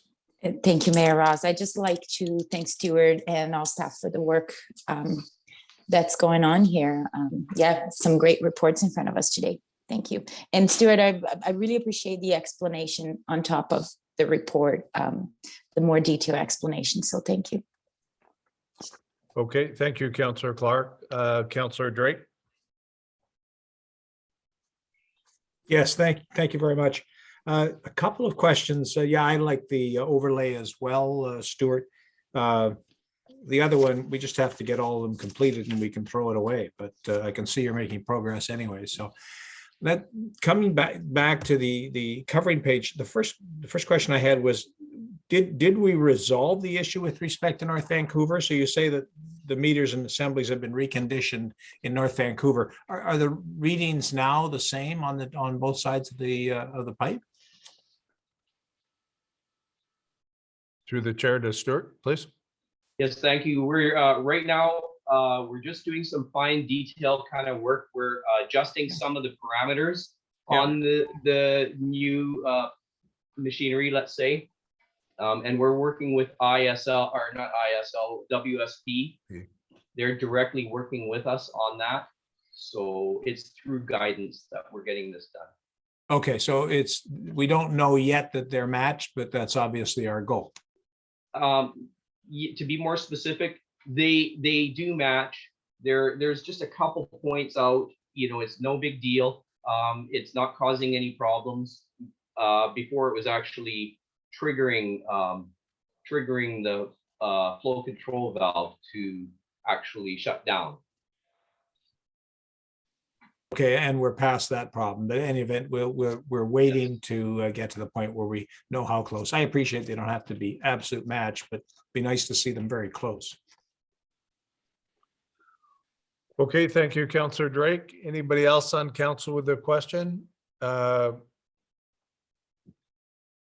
Not seeing any, I'll go to the audience. Joe Elworthy, go ahead, please. Thank you, Mayor. And I apologize for coming on so much here, but they're just issues that I'm close to, if you don't mind. And so, Stuart, just to explain, just so as I understand, and we can do this offline if you want, but you know, the Tatlow tank, I understand the trees are down. You're going to power wash it and do some, you know, examination of the seams and where it looks and all that. I got from the report that you've got the inner, that you've done the submarine test or whatever they do. The internal inspection of the tank has been done, which is obviously huge. But these are hugely important. From what I see, given the options that we're going to have to deal with, council is going to have to deal with, and all of us, I guess, down the road of what it looks like, i.e. the expansion of that tank is the only reasonable alternative. I'm sorry for stating that. I shouldn't be second guess what council decide, but that seems pretty obvious to me. Therefore, the internal you've done the submarine tests, whatever that is, and then you've got this external to do. Am I reading that right, or am I missing something? Thank you. Through the chair, Stuart. Thank you, Your Worship. So we have done the internal inspection. There was an exterior visual inspection, and in the report, I haven't got the report back yet. However, it will state some, visual observations from an inspector that does, I don't know I'm not going to state the qualifications of the inspector, but let's just say there'll be visible observations from the inspector. Having said that, that's not, how should I say it? In order to assess the true life longevity, we already know that the tank is 50-year expected life expectancy. So if the tank was built commissioned in about 1999, 2000, so we know that the lifespan is about half over. So we got another 25 years and we should be budgeting for the replacement no matter what. Having said that, we need to know what the condition of the seams are from the outside in order to see whether it'll even make it to that 25 years. And so that's the reason why I'm looking for additional qualified inspectors to be able to assess the fatigue of the nuts and bolts and the seams of the actual reservoir, which they do from the outside. Okay. Thank you, Stuart. So I'm just, Councillor Drake, before I go to you, I'll just ensure that we have canvassed the audience, and we have, so we're now returning to council, and we have Councillor Drake. Go ahead, please. Thank you very much, Your Worship. Okay, so I just have some questions now with respect to the attachment. So it's the list that we're maintaining in terms of the motions that council had. And I appreciate this is beginning to be completed now. I just note, Stuart, I don't know if you've got it there, but item 7, which has to do the recognition that the system is dual, which was one of the recommendations. Well, almost everything on this list is a recommendation from the Water Committee, but that recommendation, that's complete as far as I'm concerned. If you want to modify the wording, I can't see how anybody could consider it not being so if council has endorsed the concept. I do have questions. I appreciate all the work being done on the manuals. Is at some stage, will those come in portion, in whole or in part, to council to review? Thank you. So we'll go through the chair to Stuart for an answer, and then I'm going to get someone to move this motion. Okay. So Stuart, thank you, Worship. Yep. Thank you. I will rely on the judgment of our CAO for that, because and through a discussion between myself and the CAO, just because there is some information that's sensitive, this confirmation. We have codes and stuff like that that gets entered in there. There's a lot of information that from a water operator's perspective, we actually don't want to make public. And, and I understand that, even if it was submitted just to the councillors, it makes me uncomfortable giving a final copy with all the kind of information that, we're just talking about safety and security of the system by putting a fence up. I don't want those documents freely, dispersed to everybody. Yeah, and I agree with you on that. I'm not, I think we can find a mechanism where we can deal with any issues that are secure. The specific questions that we wanted assurance on, I don't think fall into that category, but I'm happy to speak with you or through the CAO offline on that. It doesn't have to be resolved tonight. Okay. It's always, I would just reiterate that this list of motions from council in almost every case flowed from questions raised by the Water Committee. So we do need to satisfy, I think, the questions that they had raised. And yes, I appreciate that the actual details of the manual in some areas may not be, it may not be appropriate to put them into the public domain, but there's lots of things that were questioned that I think that can be dealt with. Thank you. Okay. And Councillor Drake, at this point, we're going to look for someone to move the motion because it's come back to council. So right? moved. Okay, Councillor Clark moved. Councillor. I'll second. Okay, I'll go to Councillor Drake seconding. So it's on the table for discussion by council.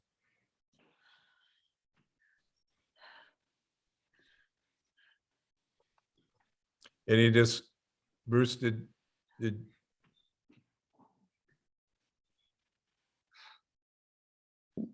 Your hand's up.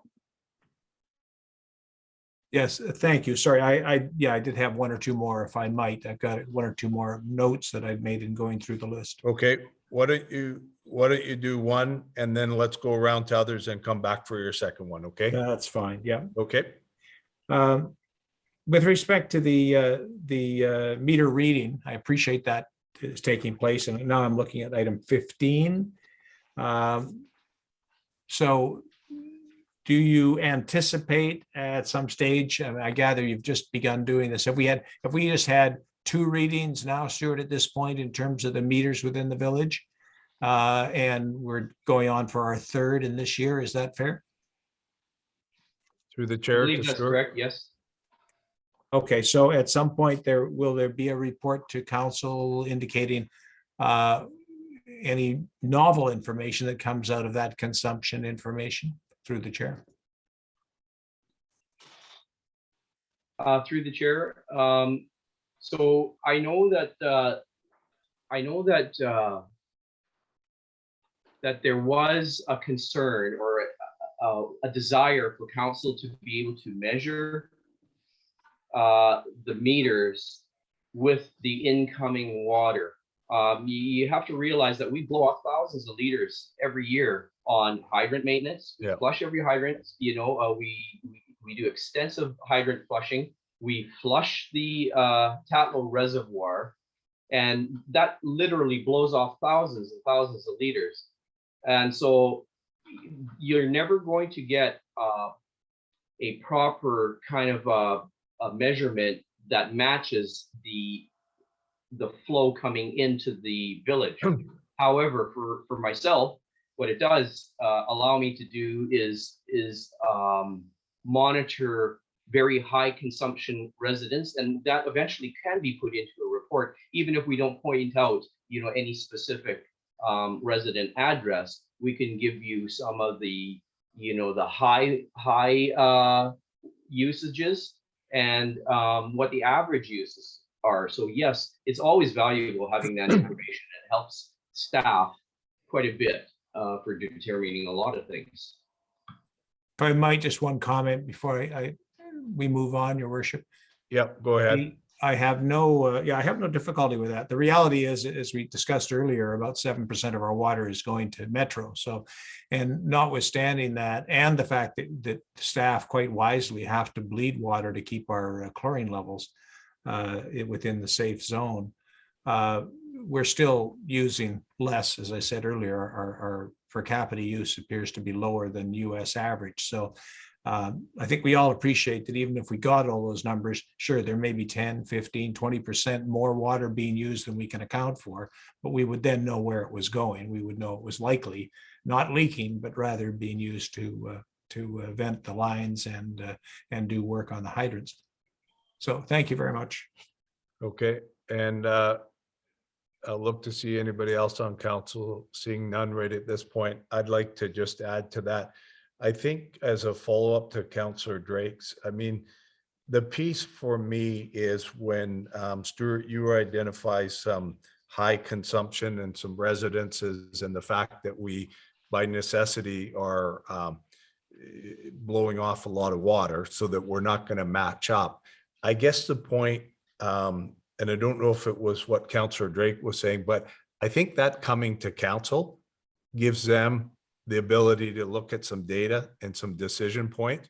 What worries me a bit is, and it's not about you, it's about just that piece of information coming to council. So at some point, I picked up that we may be able to identify, but we won't identify them, high consumption residences, and they'll be identified, but nothing will be done. I think council needs to grapple with that decision, that if we've got, if our water usage is good and it's explainable, but we have high consumption, we need to, I think, be able to get that so council can decide, do we sit with it? Are we stable, or do we look to do something else? So that would be my sense, why we may want to get that information, even though it may not give a full picture. Okay. So any other members of council want to comment? Okay. If not, then let's vote on the motion in front of us. All those in favor? Aye. Aye. Okay, and it carries in the affirmative. So thank you, Stuart. And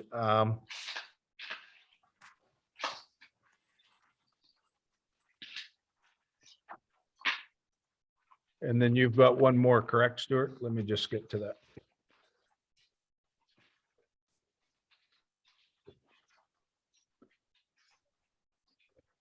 You got one more report, Stuart? Yes, that's correct, Your Worship. Okay, you want to go ahead with that, please? Thank you, Your Worship. A recommendation that Metro Vancouver water restrictions report be received for information. This is just basically an announcement to make the citizens aware of the water restrictions that are in effect now and extend from May 1st to October 15th, barring any announcement of higher stage restrictions. And in the agenda package, if you've got it in front of you, you can just scroll down and you can see the chart below, which will also be posted in the Barnacle if it's not already distributed. The chart showing in the blue stage that we're in right now, stage 1. And of course, you can see across the top, it says residential lawns that we have an even and odd Saturday and Sundays for watering lawns. Obviously, even addresses on Saturday and odd addresses on Sunday. And that's from 5 a.m. to 7 a.m. for automatic watering. And then, of course, you've also got the scheduling for the trees and shrubs beside it and the vegetables. So that's how it's broken down. Very restricted for watering lawns, and then any day for trees and shrubs between 5 a.m. and 9 a.m. Hope I said that right. And then vegetable gardens anytime. So once again, as I said, this is being distributed in the Barnacle for everybody's public education. Back to council. Okay, thank you very much, Stuart. So council, any opening speakers? Okay, then let's go out to the public and then we'll come back. Anybody in the audience with a comment? Looking once, looking twice, looking 3 times, not seeing any. We'll come back now. It's in front of council and we'll look for someone to move it and second it, please, to get it on the So table. moved. Second. Okay, so I've got Clark, Councillor Clark moving and Councillor Snell seconding. So it's on the table for discussion. Any discussion? I'll add my name to the speakers list, and I just wanted to thank Stuart for his work on this. I really appreciate it. I think that it gives a good overview to residents, and in particular, I wanted to highlight your piece on enforcement. I think it really speaks to the part that you've done already, which is the education piece, so people clearly know about this. And then I also think the piece that you pointed out very rightly, that we have an interesting situation that we have with the well water. We have a number of people that are not caught by these restrictions. So it's a good news story, but it can also be one between neighbors that can be a little difficult. And so you've reserved for levying fines as an absolute last resort. And I think you've highlighted the importance that, if we think our neighbor's doing something or someone down the road, we also need to keep in mind that they may have a well source that is not caught by this. So thank you, Stuart, on that. Okay, anybody else with a comment? Not seeing anyone. The motion's appropriately on the floor. I'll look to call the question. All those in favor, raise your hand. Aye. Aye. And I note that it Aye. carries in the affirmative. So we are now on We're at 8:50, so let's take an 8-minute break and then let's come back, okay? And we'll be back in 8 minutes precisely. Thank you, everybody.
So we'll just get going in about 15 seconds. Thanks very much.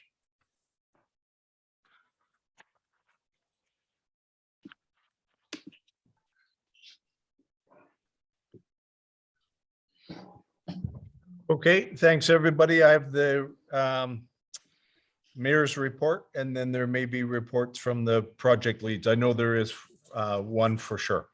So on the mayor's report, I just want to report out that part of Metro, they set up a special joint committee tour of the Iona Island wastewater treatment plant. So on May 4th, I went there, and Iona wastewater treatment plant is looking to provide as a minimum secondary treatment.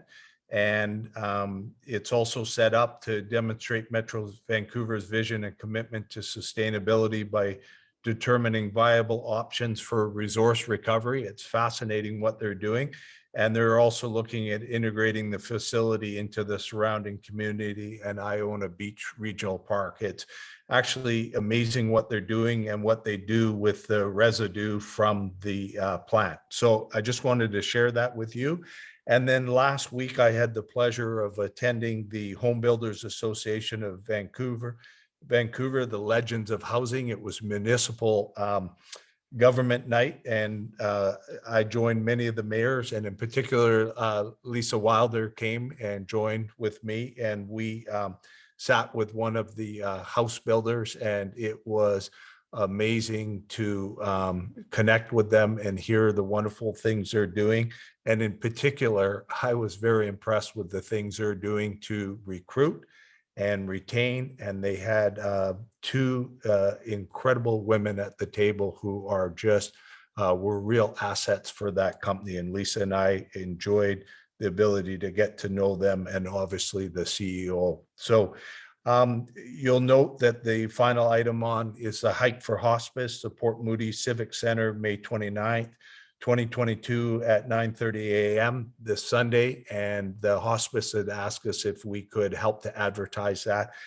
Lisa again has indicated she'd like to join me. I want to offer that out to any other members of council and also anybody in the community.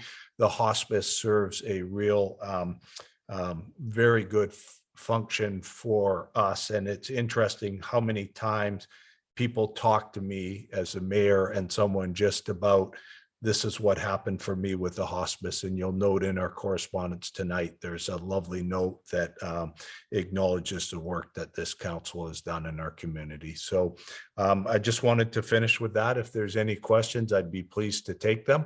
And if not, we can go ahead. I know for sure. Let's check if any of the project leads have something that they would like to report on. Councillor Clark, go ahead. I thought you may. Thank you, Mayor Ross. I just like to remind everybody that tomorrow is our open house for the OCP. So please come on online and join us, give your feedback, tell your neighbors. So we're hoping, this time around, we mailed to each mailbox as well, to all residents in the village saying that this is happening. So we're hoping that we'll have more people attending this time. And that's all. Thank you very much. Thank you, Councillor Clark. And we'll move on to not seeing anybody else with an announcement. So we'll move on to item 6.2. And Councillor Drake has a notice of motion that's there. So it's on the table. And just so people are aware, Councillor Drake, did you have any quick comments you wanted to make on that, or? Yeah, only this really relates to, thank you, Your Worship. This really relates to the basically education of council members, but interested members of the community as well, who might want to sit through that. I should like to see a workshop, because there is, I think as was made evident in some of the material we looked at tonight, there's a lot of information that could benefit council members in terms of understanding precisely how our system works, what the challenges are with it, because we are undoubtedly going to face some important decisions once we have the facts, and having a basic knowledge of the water system would be very helpful.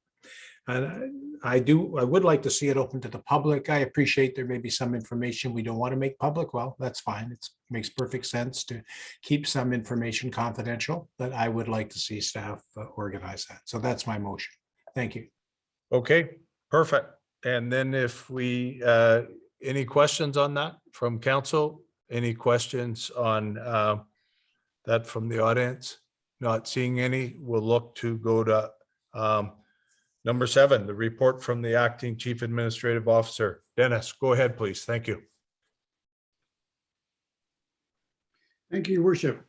I just have one thing I want to bring to council's attention, more particularly to the public's attention, and that is that the 2022 property tax notices will be going in the mail this week. Homeowners can expect to receive their tax notices early next week.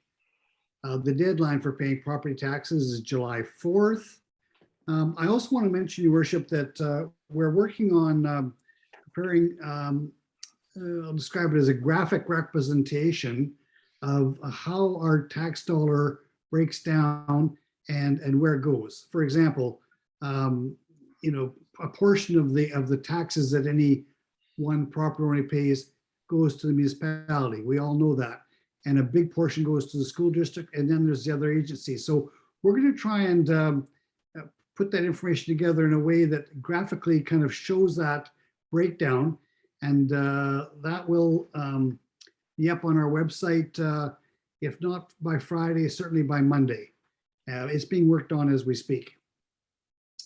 So this information, in addition to being on the website, what we'll also do is send a notification out through the community email distribution group, just making people aware that that information is on the website, and it's a pointer back to the website, so that people that might not otherwise go seeking it out will be made aware of it. But we just think that would be kind of a helpful thing to do. Perfect. That's it, Your Worship. Good. Thank you very much, Dennis. Appreciate that. Any questions, comments from council? Any? Councillor Clark? Thank you. I would just like to thank Dennis for that. Yeah, I think that will be very helpful for the community to see something like that up on the website. Thank you. Yeah. No, good. Thank you very much. And appreciate that, Dennis. I think that is going to be really helpful. It's a chance to get that out there, and it will provide information that will go forward too. So appreciate that. Appreciate Your Worship, I just want to make a comment because it kind of circles back to something that we were talking about earlier in the meeting. This is a clear example of good collaboration between the mayor and the CAO, because it really was your idea, and you brought it to my attention today, and I thank you for that. And we ran with it, and so we're able to get it up there. But again, working together is so important, and thank you for that. Yeah, no, you're welcome. And I want to make sure I do proper sharing. I had a chance to talk to my colleague, Councillor Clark, today. And I think one of the things that, and it nothing to do with you, Dennis, but when different mayors come in, they sometimes signal about things that are going to be different, not because what happened before wasn't good. And so I think in that signal that my belief has always been in every organization that financial information should come from the staff side, and in particular, the chief staff person and also the chief financial person. So, but I think there was a coming together of collaboration, because as I was meeting on Friday and talking, I realized, oh my goodness, that transition didn't happen. And then I had the chance to talk to Councillor Clark today. So I certainly want to share with her that we certainly had the same idea at approximately the same time. And thank you for putting that in play. So just in full disclosure. Okay. So I think we're number 8, bylaws, no items, and we're now on correspondence proclamations. And so why don't we open it up right now? Let's move it and second it so that the first one is to receive. So moved by Councillor Clark and seconded by Councillor. Okay, I'm going to go to Counselor Snell. I think I caught him out of my right eye, so it's appropriately on the table. And this is the one to receive. So let's look at receiving them. And then John, Counselor Snell, you indicated later that you would look to then convert something to an action item, correct? So we'll receive it first and then wait for you to do that? Potentially, yes. Oh, okay, good. Okay, so the motion to receive is on the table. Any discussion by council? I'm not seeing any from the audience, so let's look to receive those. All in favor? Raise your hand. Aye. Okay, and it carries in the affirmative. All right, and we do have some action items down there that have been outlined 9.1, 9.2A, and 9.2B. Councillor Snell, did you want to look at something to move a motion to create an action item? Yes, thank you. Okay. I would look at item 9.5. Okay. And as potentially, I can get into a little more dialogue on that in a moment once we've got rid of dealt with 9.2B. So if we can go from 9.2B to a short discussion on 9.5. Okay, so we'll do those three there, do those action items, and then you'd like to move 9.5 as an action item, correct? Potentially, yes. Okay, okay. So for the action item, the first one is that council declare Saturday, June 4, 2022 as Access Awareness Day in the village of Balcara. Do we have a mover for that action item? So moved. Okay, Councillor Clark, thank you. Councillor Drake seconding it. Any discussion by council? Any discussion by the audience? Not seeing any. We'll look to call the question. All of those in favor, raise your hand and say aye. And I note that it carries. Okay.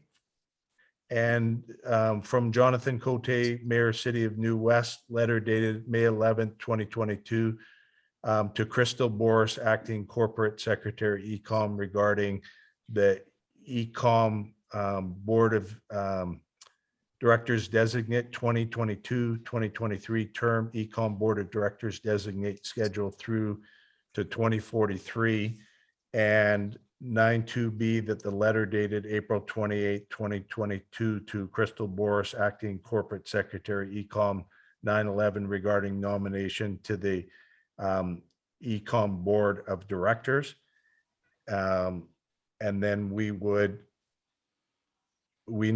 and there's been a change, and thank you to the work done by Paula, but we would need to move that the motion of council dated April 25th, 2022 to support the nomination of Joe Keithley Burnaby and Nancy McCark, Port Coquitlam, for appointments to the Ecom Board of Director for 2022-2023 term to serve as representatives for the village of Balcara, City of Burnaby, City of Coquitlam, City of New Westminster, City of Port Coquitlam, and City of Port Moody be rescinded. And then we have two new ones. So that's what we're doing right now, correct? Paula, is that correct? That we would Yes, move- the original Yeah. notice that they sent us, they had Joe Keithley and Nancy McCraw as the two being appointed, and then they changed it after negotiation between all of the municipalities. They changed it to Brent Asmundson from the City of Coquitlam in the place of Joe Keithley. So we have to rescind our first motion and do a motion of support for the second. Okay, so the first one was the one that I just read with Yes. Keith. Okay, so. And I'll just send them a letter then. After the, Yeah, and that happens from time to time. So we'll get a motion to rescind. So moved by Councillor Clark, seconded by Councillor Snell. All those in favor?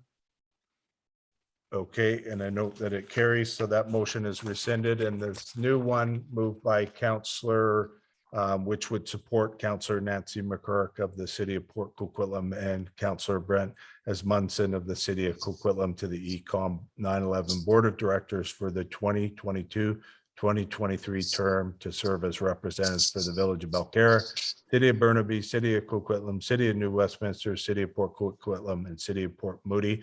Moved by Councillor So Clark moved. and seconded by Councillor Snell. Any discussion on that by council? Okay, look to call the question. All those in favor? Aye. Aye, okay, and it carries. So thank you, Paula, for the work, and thank you, Paula, for sending it back to them, and appreciate that. Okay, and then John, Yes, thank you. you wanted to look at 9.5. Yeah, 9.5. I looked at it, and when you see the provincial logo, you always take a second look. I went to the website they referred to, and there are substantial dollars available for quite a few initiatives in regard to climate action programs.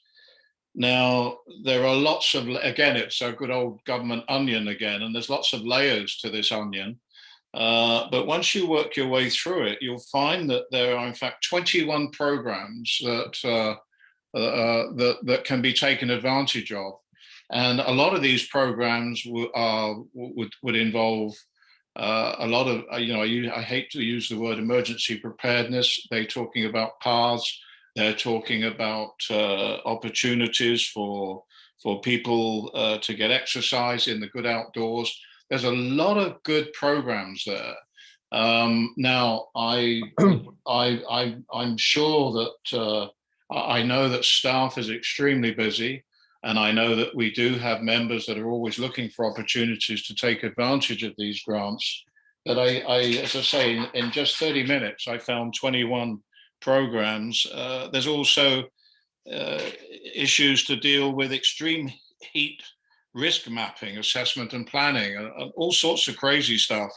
But if there's a way that us taxpayers can get some of our money back, then that would be great. So I don't want to impose on staff and works to increase their workload in looking into this, but it would just be worth a quick glance just to see if there is something there that we could avail ourselves. Because as I say, it does cover off an awful lot of things we've been talking about over the last 6 months. Thank you. Yeah. Thank you. So it maybe should be looked at. Thank you.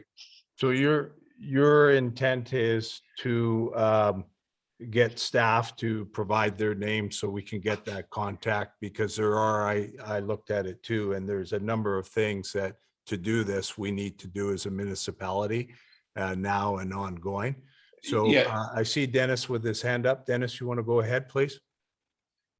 Yes, your worship. As council knows, this program is just recently announced, and in the covering letter, it actually indicates that Balcara, our portion of the overall program has been announced at $45,000. Yeah. We've just got this, so we obviously haven't had a chance to turn our mind to it, but as staff, definitely we'll be looking into this immediately and reporting back to council. But also, if any member of council in doing your own research, if you have any ideas, I know that we'd certainly welcome hearing from you. Okay, that's great, Dennis. Thank you. And John, that serves your purposes where we're at now? Yes, it does. Thank you. Okay, good. Thank you very much, and appreciate you raising that before. And you'll note that the information items are there below for us that we worked on. And I believe that will take us to new business. Any new business? Not seeing any new business, we'll go to public question period. So if we, let's start off with questions to do with the agenda tonight, if we can. And Sherry, is your question to do with the agenda tonight, or Jim's question? I always watch for which way the finger is being pointed. Okay. So Jim, do you want to go ahead, please? Yeah, it's Jim. Yes, thank you. With regards to, this is probably basically go with Bruce. With regards to the quality control, and I presume there's quality assurance manuals being built for the water system. I mean, short of, talking about the Canada Secrets Acts, we, in my companies, we've always had what you would call non-disclosure agreements that work just as well, and you issue those to the people you're concerned about. In my companies, I would for all the engineers, and therefore you'd have control of the documentation. I'm pretty sure that Dennis is aware of non-disclosure agreements. And that would take care of whoever you're concerned about reading these manuals or reading portions of them. Okay, I think that's useful, Jim. I don't know what it is, but Jim, when I get you, when you're, maybe it's just the way you're up on my screen, but when you come over closer to Sherry, I can see you better. So why don't that, all right, full advantage.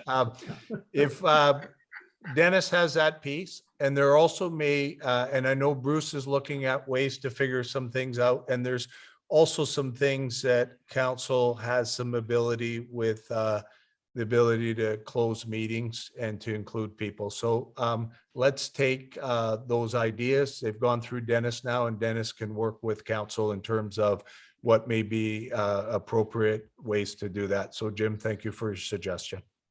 Okay. Dennis, does that make sense? Yes, it does, your worship. We've duly noted the suggestion from Jim. Thank you for that. Okay, good. All right. So any other questions? And maybe not on what's on the agenda tonight, but I'm not. Okay, so Jim, go ahead. One other item, I was curious that, have we changed our parking policy on the weekend on this street here, Midden Road and so forth, and on Bedwell Bay Road? There was at least 40 cars parked on Midden. Both sides, and at least another 20 on the road and on Bedwell Bay Road. And there was not one of them was ticketed, and they just kept piling in there all day long. I don't know whether we were supposed to be dealing with that or what our plans are. I'll leave it with that. Okay, so thank you, Jim, and I'll refer that to Dennis, please. Your worship, members of council, I was made aware of that today. And as opposed to looking backwards, just let me say that that won't happen in upcoming weekends. We'll be better patrolling that, and we'll make sure that that doesn't happen again. Okay, thank you very There was some much. extenuating reasons for that, and I don't think we were expecting quite the turnout, but maybe we called that one wrong. But we've learned from that, and we'll do better in the weeks and months ahead. Okay, Thank you for bringing it to our attention. yeah, thanks very much, Dennis. Appreciate that answer. And Jim, thanks for letting us know about that. Much appreciated. So we are at the point where it's 9:21. Do we have any other questions? I think that we're probably at the point where we can look to go to adjournment. No, I'm not seeing any other questions. So I want to, before we adjourn, I want to thank everybody, both council and the audience, for our ability to get through some significant information. I appreciate the work staff did to provide that for us. And we are on a little bit of a roll. I think we're at around 9:21, 9:30 for the second meeting in a row. So thank you very much. And it would be appropriate now if a councillor wants to move adjournment, seconded by So moved. Councillor Clark, Councillor Second. Snell. Yeah. The meeting, it's on the floor, and all those in favor, say Aye. aye. And then it carries, and it carries at 9:22. And thank you to everybody for your work tonight. And in particular, thank you for the work done by staff and our consultants. So good night, everybody. Thank you, very much. everybody. Yeah, Night. take care. Thanks, everyone. Good night, all. Night. Yeah.